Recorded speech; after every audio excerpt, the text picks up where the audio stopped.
Ahora una variante de este mismo punto. En lugar de tener este en el medio, vamos a pasarlo aquí por un lado y vamos a hacer para un lado, para otro y este por encima,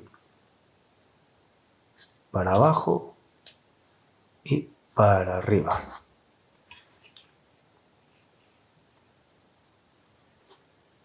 Uno, dos, diagonal para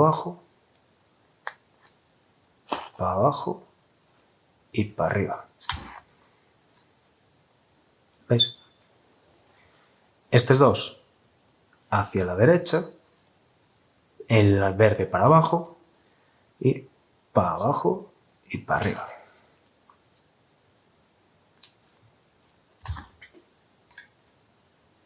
Fijáis la diferencia, ¿no? Voy a hacer un par de puntos más para que se vea mejor. Para abajo y para arriba. Vamos a pasarlos hacia el otro lado.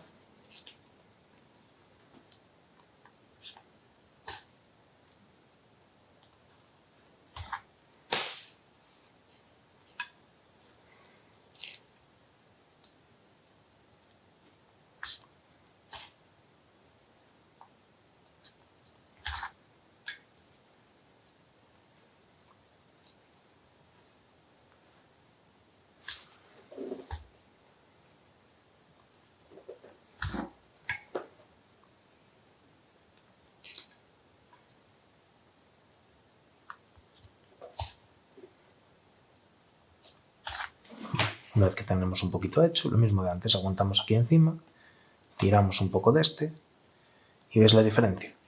Este tramo está hecho con un patrón de cruce diferente y este con otro. Esto si queréis sacar diseños diferentes, tenéis que alternar de forma diferente los hilos. ¿Qué ocurre? Que según como los alternéis tenéis que repetirlo todo hasta el final.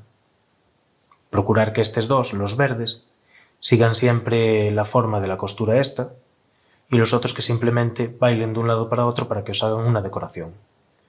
Aquí tenéis. Bueno, espero que os guste.